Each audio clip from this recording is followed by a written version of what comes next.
ആ മൂപ്പരേലും ഫോണുണ്ട്. ചെറിയ ഫോണാണ് സാർ. Thank you sir. എനിക്ക് സാറിനൊരു വലിയൊരു ഹെൽപ്പാണ്. എനിക്ക് എൻ്റെ ജീവിതത്തിലെ ഏറ്റവും ഒരു സങ്കടം പറയാൻ എനിക്ക് ജോലിയില്ല എന്നുള്ളതാണ്. അപ്പം എനിക്ക് ജോലി കിട്ടിയിട്ട് എൻ്റെ അച്ഛനും ഹെൽപ്പ് ചെയ്യണം. എന്ത് ജോലി ചെയ്യാൻ പറ്റും? കരയണ്ട. എന്താ ജോലി ചെയ്യാൻ പറ്റുക?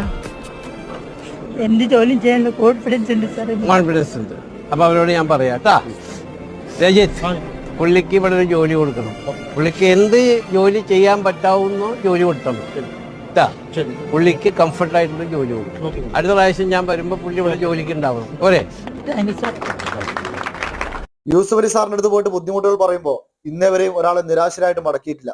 ഇവിടെ നിങ്ങൾക്ക് രണ്ട് കൈകളില്ല. ജോലിക്ക് ചോദിച്ചപ്പോൾ അവനിക്ക് എന്താണ് ജോലി ചെയ്യാൻ സാധിക്കുന്നത്, ആ ജോലി ഇവിടെ കൊടുക്കുക. ഞാൻ അടുത്ത പ്രാവശ്യം വരുമ്പോൾ ഇവിടെ ജോലി ഉണ്ടായിരിക്കണം. യൂസഫ് അലി സാറിന്റെ ഇതുപോലുള്ള ഓരോ വീഡിയോകൾ കാണുമ്പോൾ അദ്ദേഹത്തിനോടുള്ള ഇഷ്ടം കൂടി വരികയാണ് എല്ലാവർക്കും.